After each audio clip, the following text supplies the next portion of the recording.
నమస్కారం, welcome to I dream ధర్మ మార్గం విత్ విజిత కార్యక్రమానికి స్వాగతం. ప్రస్తుతం మనతో పాటు ఉన్నారు ప్రముఖ జ్యోతిష పండితులు, జ్యోతిష రత్న, జ్యోతిష సామ్రాట్ చింతా రుక్మాంగదరావు గారు. ఇప్పుడు వారితో మాట్లాడి మరిన్ని విషయాలు తెలుసుకుందాం. నమస్తే అండి. మాతృదేవోభవ, పితృదేవోభవ, ఆచార్య దేవోభవ. ప్రస్తుతం ఉన్న ఒక పెద్ద నమ్మకం అనొచ్చు, మూఢనమ్మకం అనొచ్చు, అది భగవంతుడికి సంబంధించి.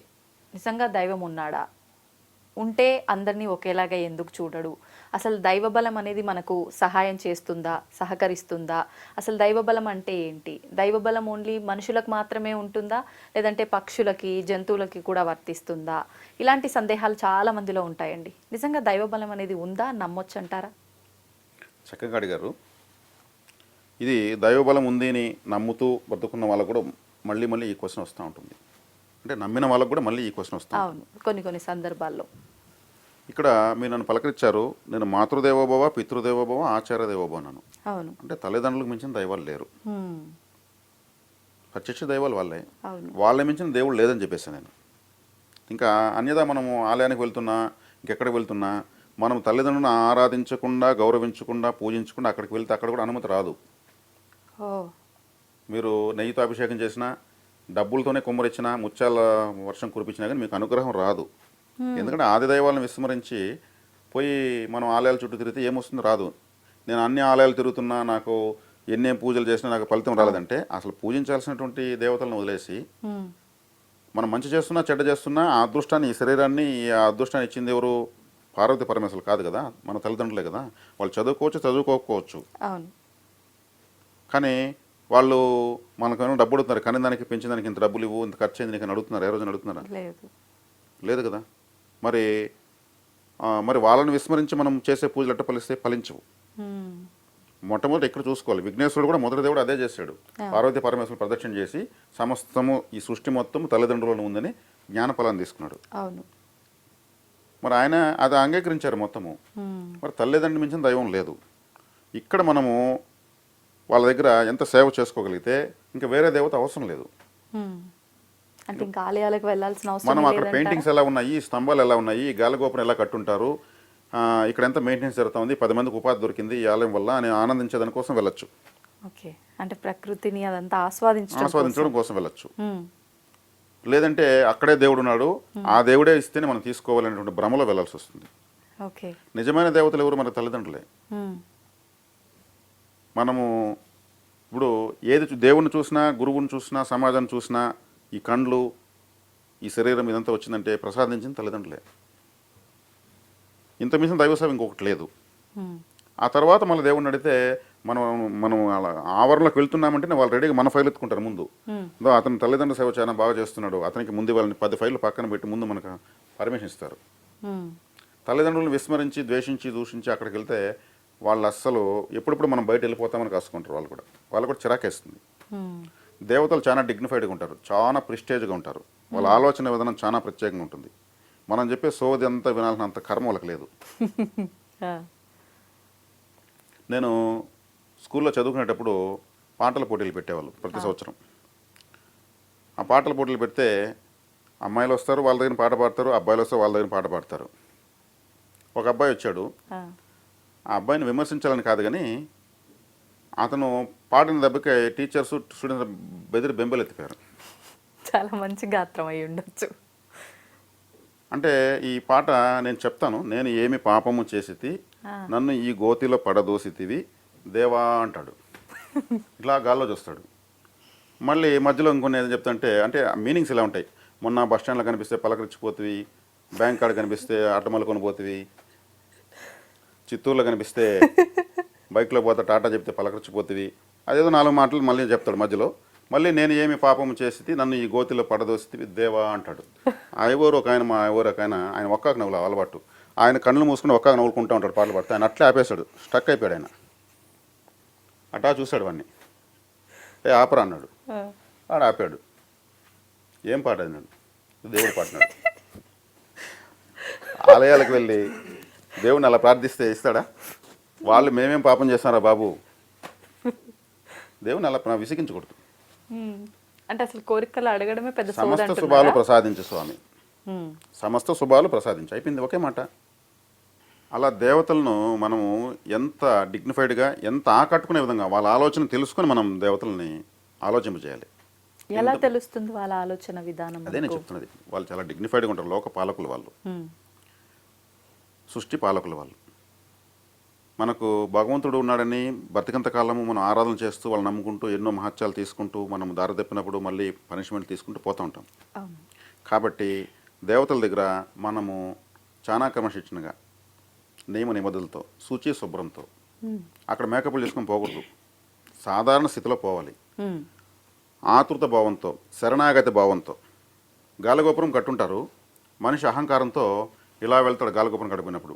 ఆ, అలా పోగా పోగా పోగా గర్భగుడికి వచ్చే కాడికి చిన్న ద్వారం ఉంటుంది. అయ్యవారు కూడా వంగి లోపల పోతూ ఉంటాడు. అక్కడికి వచ్చేక్కడికి ఇలా వంకుంటారు.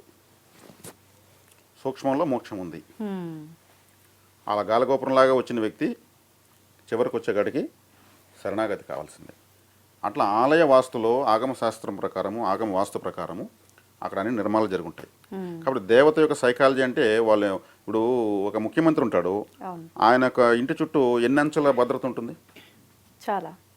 ఆయన ఒక 5 సంవత్సరాల తర్వాత మళ్ళీ ముఖ్యమంత్రి అవుతాడో తెలియదు. అవును. మరి ఆయనకే అంత ఉంటే సృష్టి పాలకులు పరమేశ్వరుడికి ఎటువంటి ప్రాకారాలు ఉండాలి, ఎటువంటి గాలిగోపురం ఉండాలి, ఎటువంటి గర్భగుడి ఉండాలి, ఎటువంటి స్తంభాలు ఉండాలి, వాళ్ళు నిర్మించుకుంటారు ఆ విధంగా. ఉమ్, వాళ్ళ ద్వారపాలకులు ఎలా ఉంటారు? తీవ్రమైనటువంటి ఆయుధాలతో, తీవ్రమైన చూపులతో, బలిష్టమైన శరీరాలతో ఉంటారు. ఉమ్, వాళ్ళ అంగరక్షకులు అంత గొప్పగా ఉంటారు. అక్కడ ప్రతి ఒక్కదాన్ని మనము చూసి అభినందించాలి, ఆరాధించాలి. ప్రతి ఒక్క దానికి మనము కృతజ్ఞత భావంతో ఉండాలా? ప్రతి అడుగడుగున దైవాన్ని చూడాలి అక్కడ. ఉమ్, అలా చూసినప్పుడు దైవం మనకల్లా చూస్తుంది. ఆ, నేరుగా పోయి టాటా చెప్పడం కాదు, అలా ఏమీ రాదు. ఉమ్, కాబట్టి ఆలయాల్లో చాలా శక్తి ఉంది. అది నిక్షిప్తం చేశారు మన పెద్దవాళ్ళు. దాన్ని తెలుసుకోకుండా నేను వెళ్తున్నాను నాకేం రాలేదు, ఆడ పోవడం, దండం పెట్టడం, పరిగెత్తుంచే ఉచిత ప్రసాదం తీసుకోవడం, పరిగెత్తం నాకు బస్సు పోతుంది, ట్రైన్ పోతుంది, ఆటో పోతుంది, ఒక గంట సేపు కూర్చోవాలి అక్కడ. ఉమ్, ఇప్పుడు మన ఎమ్మెల్యే దగ్గర, ఎంపీ దగ్గర వెయిటింగ్లో ఉంటాం కదా, అవును. సాయంత్రం వరకు కూర్చుంటాం. ఇప్పుడేం దేవుడు కాదు. అదే దేవతల దగ్గర ఒక గంట మనం మన లైఫ్ని ఎందుకు త్యాగం చేయము? ఉమ్, గంట సేపు మనం కూర్చుంటే మన జీవితం యాక్టివేట్ అవుతుంది. ఆలయాల్లోనే జీవితం మారిపోతుంది. ఓకే. కాబట్టి ఎవరైతే తల్లిదండ్రులను గుర్తించి వాళ్ళకి సేవ చేసి తర్వాత ఆలయానికి వెళ్తారో వాళ్ళు విఐపి కోటాలో ఆడ కోరికలు తీర్చుకోరావచ్చు. ఉమ్, అది ఏ ఆలయం అనేది కావచ్చు. కులదైవం చాలా ఇంపార్టెంట్. కులదైవం ఎలా తెలుస్తుంది? అంటే ఎవరి కులదైవం ఎవరు ఈ అనేది? కులదైవం అనేటువంటి ఈ విషయాన్ని పూర్తిగా వదిలేశారు. అవును. ఇంటి దైవం, కులదైవం. వాళ్ళ ఇంటికి మాత్రమే, వాళ్ళ సర్నేమ్కి మాత్రమే ఆ దేవుడు. ఒక మామిడి చెట్టు కిందనో, ఓ రావి చెట్టు కిందనో, ఓ వేప చెట్టు కిందనో, ఓ మర్రి చెట్టు కిందనో పెట్టి చేలల్లో పూజిస్తూ ఉంటారు. ఓకే. మిగతా వాళ్ళకంతా ఆలయాలు ఓపెన్గా ఉంటాయి. చుట్టూ చిన్న పెట్టగోడ కట్టి ఉమ్, ఒక బొమ్మరిల్లా కట్టి పూజిస్తూ ఉంటారు అటువంటి దేవతల్ని. వీళ్ళు ఎప్పుడైతే వదిలేస్తారో వీళ్ళకి ఎక్కడగానే అనుమతి రాదు. ఆధార్ కార్డు లాంటిది కులదైవం యొక్క అనుగ్రహం. ఉమ్, ఆధార్ కార్డే లేకుండా వీళ్ళు ఎక్కడెక్కడ ద్వాదశ జ్యోతిర్లింగాలు తిరిగినా కానీ ప్రయోజనం ఉండదు. ఉమ్. బస్సులు ఎక్కలేక దిగలేక కాళ్ళు పట్టుకుంటూ ఉంటారు. మరి తెలియని వాళ్ళ పరిస్థితి? తెలియని వాళ్ళ పరిస్థితి ఈ మధ్యనే కరుంగలి అనేటువంటి ఒక మాల. మాల, ఆ మాలలోనే ఒక కర్ర వచ్చింది. ఆ, కరంగల్లో ఒక రూల్ కర్రలాగా. ఓకే. కరుంగలి అనేటువంటి కాళికాదేవి కులదైవ శక్తిని విశేషంగా ఆకర్షిస్తుంది. ఉమ్, ఆ కర్రను కులదైవంగా భావించి, కులదైవం ఎవరో తెలియని వాళ్ళు మాత్రమే ఆహా. ఆ కర్రను పూజ రూమ్లో పెట్టి సాంబ్రాణి పొగ చూపించి ఆరాధిస్తూ వస్తే కులదైవ శక్తి అదే మ్యాగ్నెట్ లాగా అట్రాక్ట్ చేస్తుంది. అప్పటి నుంచి పరిస్థితులు మారడం గమనించవచ్చు. ఇది చేసుకోవచ్చు. ఇప్పుడు మీరు పక్షులకి, జంతువులకి లేదా దైవానుగ్రహం అడిగారు. దైవానుగ్రహం. అవును. మనం ఇలా మాట్లాడుతూ వేరే విధంగా సబ్జెక్ట్ పోతుంది. కాబట్టి ఉమ్, ఈ మనిషికైనా ఇంకా సృష్టిలో ఏ జీవికి లేదా. ఇప్పుడు ఒక జింక ఉమ్, తన 4 చిన్న చిన్న పిల్లలతో వెళుతూ ఉంది. ఓకే. అలా వెళ్తా ఉంటే ఈ పిల్లలు ఏమనుకుంటున్నాయి, మా నమ్మ మనకు కూడా ఉంటే ఈ అరణ్యంలో ఎవరు మనల్ని ఏం చేయలేరు. ఉమ్, వాటి ధైర్యం. తల్లి కూడా ఉంది కదా. అవును. ఈ జింక ఏమో చుట్టుపక్కల శత్రువులు ఎటువైపు ఉన్నారు, ఒకవేళ శత్రువులు దాడి చేసి మనం ఎటువైపు తప్పించుకెళ్ళాలి, మన పిల్లల్ని ఎలా కాపాడుకోవాలని చూస్తూ తీసుకెళ్తూ ఉంటుంది. తీసుకెళ్తా ఉంటే ఒక వారం రోజుల పాటు వేట దొరకనటువంటి ఒక ఆకలితో ఉన్న పులి ఎదురుగా వస్తూ ఉంటుంది. ఉమ్, దానికి వారమైంది ఆకలేసి ఆ, వేట దొరికి. అప్పుడు పిల్లలు చూస్తాయి పులిని, ఉమ్, తల్లి చూస్తుంది. ఈ పిల్లలేమో నవ్వుతాయి, మన అమ్మ ఉంది మనకేం భయం లేదు, పులి అయితే ఏముంది ఎవరైతే ఏముంది. వాటి యొక్క విశ్వాసం అది అవును. తల్లిపైన. అప్పుడు జింక భయపడుతుంది, అరే మనం ఏమైనా పర్లేదు మన పిల్లలకి ఏం కాకూడదు ఉమ్, అని అది ఆలోచిస్తుంది. సరే వెనక్కి తిరిగితే ఈ పిల్లలు వెనక్కి తిరుగుతాయి. ఇటు వెళ్తే ఇటువైపు ఒక వేటగాడు, ఆడు కూడా వారమైంది వేట దొరికి. ఓకే. వాడు బాణం ఎత్తుకుని వస్తాడు, ఈ జింకను చూసేస్తాడు వాడు, ఉమ్, ఎక్కువ పెట్టుకుని మెల్లగా అడుగులు వేసుకుంటూ వస్తుంటాడు. ఇప్పుడు పిల్లలు అనుకుంటాయి, ఉమ్, అరే అమ్మ ఉంది, ఈ పక్క పులి ఉంటే ఏముంది, ఆ పక్క వేటగాడు ఉంటే ఏముంది, మన అమ్మ ఉంది ఉమ్, అనుకుంటాయి. అప్పుడు జింక రెండు వైపుల నుంచి ప్రమాదం వచ్చేసింది ఎలా అనేసి ఇటువైపు పోతుంది. ఉమ్, ఇటువైపు పోతే ఒక తోడేలు వస్తూ ఉంటుంది. ఆ తోడేలు కూడా అది జమాక్ కన్నింగ్, ఉమ్, నక్క చిత్తులటువంటి తెలివితేటలు దానికి కూడా ఉంటాయి. ఆ, అప్పుడు పిల్లలు ఆలోచిస్తాయి, ఇప్పుడు మనమ్మ మనల్ని కాపాడుతుంది, ఉమ్, వాటి ధైర్యం అది. కానీ జింకకు అర్థం కాదు, ఉమ్, మూడు వైపులా వచ్చిందని ఇంకొక వైపు వెళ్తుంది. ఆ, అటువైపు అడవి కార్చిచ్చు అంటుకుంటూ ఇటువైపు వస్తూ ఉంటుంది. ఓకే. అడవిలో వెండాకులు అవివే ఫైరింగ్ అవునవును. అయిపోయి వస్తూ ఉంటుంది. ఉమ్, ఇటు పోతే అగ్గిలో పడిపోవాలి, ఉమ్, ఇటు పోతే పులికి బలైపోవాలి, ఇటు పోతే వేటగాడు ఉన్నాడు, ఇటు పోతే తోడేలు ఉంది. తోడేలు ఉంది. మధ్యలో జింక ఎటు పోవాలో అర్థం కాకుండా దిక్కుతోచని స్థితి. అన్ని దగ్గరికి వస్తూ ఉంటాయి. ఉమ్, మరి ఇప్పుడు ఏం చేయలేరు జింక, ఉమ్, తన పిల్లల్ని కాపాడుకోవాలి. కాపాడుకోవాలి. ఆవేదనగా అది భగవంతుని కోరిందే అనుకుందాం, ఉమ్, భగవంతుడు అనేది తల పైకి ఎత్తింది అనుకుందాం, వాళ్ళ పైకి ఒక SMS భగవంతుడికి ఇస్తుంది, యూనివర్స్కి వదులుతుంది తన ఆవేదన. నన్ను నా పిల్లల్ని కాపాడు ప్రకృతి నేను అడిగింది అనుకుందాం. అప్పుడు యూనివర్స్ స్పందించాలి కదా, అవును, తను అడగడంలో న్యాయం ఉంది కదా. ఉంది. చిన్నపిల్లలు కదా, వాళ్ళు ఆ పులి ఆకలి తీరాలి, Hmm. వేటగాడి వేట దొరకాలి, దీనికి తీరాలి. కానీ ఈ జింక యొక్క ఆవేదనే ప్రామాణికంగా, అంటే మొదటి ప్రామాణికంగా తీసుకుంటుంది ప్రకృతి. ఓకే. తీసుకొని ఈ వేటగాడు జింకను చూస్తూ వస్తుంటాడు. అంటే ఇప్పుడు దైవాన్ని ఇది ప్రార్థించింది ఉమ్, ఉమ్, మన సంభాషణ ప్రకారం. ఓకే. వీడు ఒక పామును దొక్కేస్తాడు, పామును చూడు వీడు. వేటగాడు. ఉమ్, పాము దొక్కే కాడికి ఏమవుతుంది, ఆ పాము అని కాటేస్తుంది. ఉమ్, వాడి బాణము గతి తప్పి తోడేలు తగులుతుంది. ఉమ్, అబ్బా అనేసి వాడు ఇట్లా వదిలేస్తాడు తోడేల పైకి. తోడేలకు బాణం తగలగానే అది అరుచుకుంటూ కుక్కలాగా అరుస్తున్నది. ఉమ్, అది పరిగెత్తుంది, ఇదేంద్రా బాసం నా కడుపులో దిగింది బాణం అనేసి. పులి యొక్క సైకాలజీ ఏంటి, పరిగెత్తున్న దాన్నే వేటాడుతుంది అది ఎక్కువగా. ఓకే. రన్నింగ్లోనే దాన్ని పట్టుకుంటుంది, అది దానికి ఇష్టం. ఆ, పరిగెత్తి పరిగెత్తి పట్టుకుని తింటేనే దానికి తృప్తి. ఆ, తోడేలు పరిగెత్తే కాడికి అరే జింక నిల్చుకొనే ఉంది, తోడేలు పరిగెత్తా ఉంది, దాని ధరం కూడా వెళ్ళిపోతుంది, దాని సైకాలజీ, దాని వీక్నెస్. ఆ, జింక తన పిల్లలు తీసుకుని చగ్గలిపోతుంది. ఓకే. నాలుగు వైపులా ప్రమాదము, అవును. దేన్ని ఎదిరించలేదు చిన్నపిల్లలు. ఉమ్, ఇలా ప్రతి ఒక్కరు కూడా, ప్రతి ఒక్కరిని ఎంతోమంది అప్పుల బాధలు, ఉమ్, శత్రు బాధలు, అనారోగ్యాలు, తనకు తానుకు ఏం చేసుకోవాలో తెలియని పరిస్థితుల్లో ఈ జింకలాగా ఎంతోమంది ఉన్నారు. ఉమ్, మరి ఒక మార్గం కావాలి కదా, కావాలి. మరి దైవబలం కావాలి కదా. దైవాన్ని ఎలా ఆరాధించాలో చెప్పాం కదా. అవును. మాతృదేవోభవ పితృదేవోభవ. వాళ్ళకి తల్లిదండ్రులు కూడా లేకపోవచ్చు, చక్కగా ఫోటోలు పెట్టి వాళ్ళకి SMS ఇవ్వచ్చు. ఉమ్, దైవం మానుష రూపేణ అన్నారు. ఎవరో ఒకరు వచ్చి స్పందించి ఉమ్, ఏదో ఒక విధంగా అడ్జస్ట్ చేసుకుంటారు. నువ్వు పర్లేదు సంవత్సరం తర్వాత ఇవి డబ్బులు అంటారు. ఆ, అది గొప్ప సహాయమే కదా. ఖచ్చితంగా. ఆ 5 రూపాయల వడ్డీకి తీసేసి ఉంటారు. ఉమ్, ఇంకొక వ్యక్తి వస్తాడు, నా దగ్గర డబ్బులు ఉన్నాయి, 2 రూపీస్ ఇస్తే చాలంటాడు. అవును, ఈ 2 రూపీస్ ఇస్తే 5 రూపీస్ కట్టేస్తే అవును. అది కూడా సహాయమే కదా. తక్కువ వడ్డీకి దొరికి ఎక్కువ వడ్డీకి జమ అయిపోయింది. జమ అయిపోయింది. దేవుడిలాగా వచ్చాడయ్యా అని చెప్పి ఇంకేదో ఒక అనుకుంటూ ట్రస్ట్ వాళ్ళు ఉంటాం. వచ్చి మెడికల్ క్యాంప్ పెడతారు. Hmm. అక్కడ ఇతనుకున్న అనారోగ్యానికి ఫ్రీగా మెడిసిన్ ఫ్రీగా దొరుకుతుంది. మెడిసిన్ దొరుకుతుంది. అది సహాయమే కదా. అంటే ఇలాంటి అద్భుతాలు ప్రతి ఒక్కరి జీవితంలో జరుగుతుంటాయి, కానీ ఖచ్చితంగా జరుగుతాయి. అది ఇలా భగవంతుడే నా కోసం పంపించాడు అనే ధోరణిలో మన ఆలోచన విధానం ఉండకపోవచ్చు. అందుకే అంటారు, నువ్వు దేవుళ్ళలాగా వచ్చావు అంటారు. ఉమ్, వాస్తవం. ఆ దేవుడు నిన్ను పంపించాడు ఎందుకంటారు ఆ మాట? ఆ సహాయం యొక్క శక్తి అటువంటిది. ఇప్పుడు నేను చెప్పినట్టు తల్లిదండ్రుల యొక్క సేవ చేస్తే దైవం మానుష రూపేణ, ప్రకృతి మొత్తం చుట్టుపక్కల మారిపోతుంది. ఉమ్, దేవుడే కిరీటం నగలేసుకుని రథం వేసుకొని ఉమ్, రారు. రారు. కలియుగంలో దైవ దర్శనం నిషిద్ధం. ఉమ్, దేవుడు ప్రత్యక్షం ఎవరికి ప్రత్యక్షం కాడు. ఉమ్, కలియుగ ధర్మాలు కొన్ని ఉంటాయి. ఆ ధర్మం ప్రకారమే దేవతలు సహాయం చేస్తారు.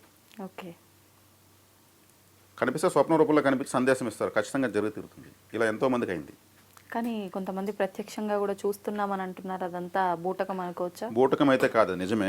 ప్రత్యక్షంగా ఎలా చూస్తారంటే మనకు 7 బాడీ లెవెల్స్ ఉంటాయి. Um, physical body, etheric body, emotional body, mental body, cosmic body, emotional body, okay. ఇట్లా కొన్ని 7 బాడీ లెవెల్స్ ఉంటాయి. ఉమ్, మనం ఎప్పుడైతే ఇప్పుడు ఎథరిక్ బాడీ ఫిజికల్ లెవెల్లో ఉన్నాం, మనం ఇప్పుడు ఉమ్, ఫిజికల్ లెవెల్లో మాట్లాడుతున్నాం. ఉమ్, ఎథరిక్ లెవెల్స్ అంటే ఇప్పుడు ఒక బ్యాటరీకి సెల్స్ వేస్తారు కదా, పాతకులు ఎవరెడీ సెల్స్. ఉమ్, ఆ సెల్స్ లోపల ఒక చీక్లెట్ లాంటి పదార్థం ఉంటుంది, ఓకే. అది ఎథరిక్ లెవెల్. ఆ, పైన ఉన్న రేక్ వచ్చి ఫిజికల్ బాడీ. ఓకే. ఎప్పుడైతే టార్చ్ ఆన్ చేయగానే దాంట్లోంచి కాంతి వస్తుంది కదా, అది కాస్మిక్ బాడీ. ఓకే. ఇప్పుడు ఎవడన్నా ఒక మందు తాగేస్తాడు అనుకోండి, వాడికి ఫిజికల్ లెవెల్స్ పొడుస్తాయి, ఎథరిక్ లెవెల్స్ బయట వస్తాయి. ఎథరిక్ లెవెల్స్ వచ్చినప్పుడు వాడు మొత్తం నిజాలే మాడుతుంటాడు. ఆహా. పిల్లలు ఎథరిక్ లెవెల్స్లో ఉంటారు, పిల్లలు అబద్ధం చెప్పరు, అంటే కల్మషం లేని కల్మషం లేనుకుంటారు. అందుకే తాగినవాడు వాడు మొత్తం నేను అది అప్పుడు అది చేసా, ఇప్పుడు ఇది చేసా, అంతే చూసుకుందాం, ఇప్పుడు ఎవడు వస్తాడు రండి అంటాడు. ఎథరిక్ లెవెల్స్ బయటపడిపోతాయి. ఓకే. అది ఆ మత్తు దిగిపోయిన మళ్ళీ ఫిజికల్ లెవెల్స్ వస్తాయి, నేను ఎప్పుడు చెప్పిన అంటాడు. అవును. ఇలా ఈ ఎథరిక్ లెవెల్స్ కాస్మిక్ లెవెల్స్లోకి వెళ్ళినప్పుడు కాస్మిక్ బాడీస్, దేవతలు కాస్మిక్ శరీరంతో ఉంటారు, దివ్య దేహంతో ఉంటారు. మనలో కూడా దివ్య దేహం ఉంది. ఆ లెవెల్స్లోకి మనం సాధన చేసుకుంటూ వెళ్తే మన దివ్య దేహంతో ఆ దివ్య దేహం చూడగలము. ఓకే. మాంస నేత్రాలతో దేవుని చూడలేము, జ్ఞాన నేత్రాలతో చూడగలుగుతాం. ఆ జ్ఞానంలోకి మనం డెప్త్లోకి దిగి దైవారాధన చేస్తే అవి ఆ దేహాలు కనిపిస్తాయి. వాళ్ళు చెప్పే అనుభవాలు కరెక్ట్. అంటే ఏ కల్మషం లేకుండా నిజమైన భక్తి చూపించిన వాళ్ళకి ఆ దివ్య నేత్రం ఓపెన్ అవుతుంది, ఖచ్చితంగా కనెక్ట్ అదే అవుతారు. యోగా, ఈ చక్రాసు యాక్టివేషను, క్వాంటమ్ సైన్సు, అవును. ఇవంతా అదే. ఓకే. అది మనకు ట్రాఫిక్ జామ్ అయిపోయేసి రోగాలు, మానసికమైనటువంటి, ఆర్థికపరమైనటువంటి, కుటుంబపరమైన అన్ని ట్రాఫిక్ జామ్ ఉంటుంది. దీంట్లో మనకు దేవుడు కనిపిస్తాడా? కనిపించడు. అవును. ప్రశాంతంగా యోగా చేయడం వల్ల, ఓకే, మెడిటేషన్ చేయడం వల్ల చూడొచ్చు. ఇది సాధ్యమవుతుంది. సంతోషం అండి, చాలా మంచి విషయాలు తెలియజేశారు. ధన్యవాదాలు. ధన్యవాదాలు.